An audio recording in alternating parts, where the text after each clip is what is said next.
Good morning, afternoon, or evening, Star Dwellers, and welcome to this Star Citizen discussion. A few days ago, Chris Roberts and CIG gave us a very good bonus for the South by Southwest bonus round. A 5-minute long trailer showcasing some pretty cool stuff. This can only mean one thing, of course, speculation and theories. So without further ado, let's dig deep into this video and discover what secrets we could find.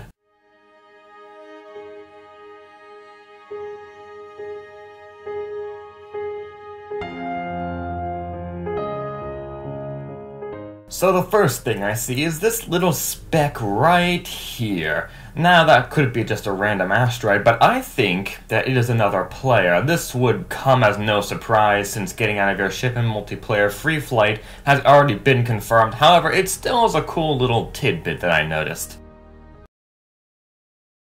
This is when things start to get really exciting. So the first thing that interests me is this shot right here that shows us the EP5 EMP grenade. This is the first time we've actually seen a first-person view model of it, so it's pretty cool stuff. So now we see that electric shotgun that was revealed at PAX East. I think it's called the Devastator or something.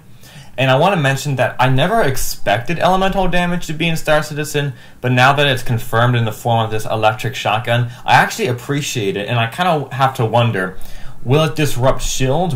If you shoot at maybe an engine core in the ship, will it disrupt the engine core? Gotta wonder.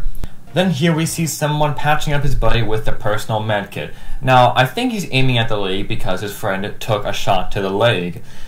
Now this might seem kind of unrealistic that he's using a magical heal beam to fix his buddy up, but we gotta remember that this is a game within a game.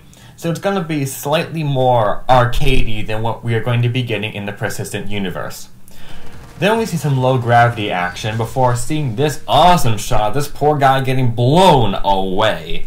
Now I'm pretty sure that this is a fragmentation grenade at work, but it could also be the area denial device thingy, aka Claymore. I can't be sure, but all I know is that you want to stay the hell away from explosions in this game. Now this is where the real speculation starts. We don't know much about the social and planet side modules, so all of this stuff that we see in this portion of the video is new and exciting, and it's ripe for speculation and theories, so let's get right into it.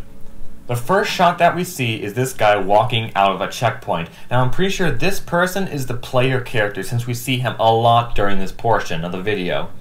The first thing he does is go into Dumper's Depot, which has gotten quite the visual overhaul. I mean, you still have the Hornet off in the distance getting, I assume, repaired, or maybe it's getting scavenged, I don't know. But we now have workers going around working at Dumper's Depot, so it's not just one guy selling random knickknacks anymore. It's an actual business. Then our player walks up to, I think it's called G-Lock, which is a bar, and he witnesses somebody getting a pat-down. And this is pretty interesting, because it may mean that in the persistent universe, if you have a history of smuggling or pirating, the local police might be more aggressive towards you than if you have a clean record. So you might be randomly approached for a pat-down, and if you resist, you may end up like this poor guy right here. So our player character goes into the bar and he walks around for a bit. Then suddenly we see him in a hospital. Now I'm not sure if this has anything to do with the bar or not, but if it does, then bar fights may be confirmed. Please, bar fights? I want to get into a bar fight. Next, we see him enter a weapons store called Cubby Blast. Huh. Strange name, I know. And then finally, Astro Armada, which I remember seeing that somewhere, and it's the high-end ship dealer. And so we see stuff like the M50, the 890 Jump, lots of these fancy ships. Although I do find it kind of ironic that the buyer goes for possibly the least fancy ship in the game, the Cutlass. I mean, even the Aurora has some class. The Cutlass is just the stereotypical pirate ship, and I'm kind of surprised Astro Armada would even sell that. In any case, we see the Cutlass flown to the pad, the player gets in, and then he takes off manually. Now this is really, really cool. I mean, you could even see like a little exclamation point, which is probably indicating where a landing zone is. What I want to know is what happens if you crash into one of those buildings. On second thought, I don't want to know, but I guess we'll find out eventually. After that, it's mostly just action shots, but there is one thing I want to point out in this shot right here, where this guy's being dragged. Now, is it just me, or is that an outlaw dragging a Marine? This might be hinting towards capturing the enemy. Could capturing the enemy be an effective strategy?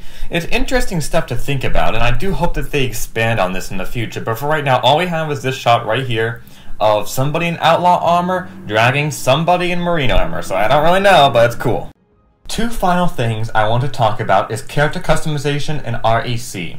So we've already assumed that this guy is the player character. However, his outfit does not seem to be one that the developers would pick out to be a default character outfit. It almost seems like a mixed match of different clothing items that the player picked out at different clothing stores. I don't know, but it would be pretty cool to see some clothing items in Voyager Direct. Also, I noticed that the player buys a cutlass at Astro Armada. We already know this. Now, this may just be all for show, but it may also mean that we could spend our REC at the stores in our core. So instead of going on Voyager Direct, we could rent a Mustang or Hornet from Astro Armada, or we could pick up a shield at Dumper's Depot. Just food for thought. In any case, thank you for watching my video. I'm really excited for the FPS and social modules coming up, and they're coming up relatively soon at that. If you want to see more sci-fi themed videos, click on that subscribe button. Also, don't forget to like and share these videos. That's the kind of stuff really helps smaller channels like mine. Again, thanks for watching, and I hope to see you next time.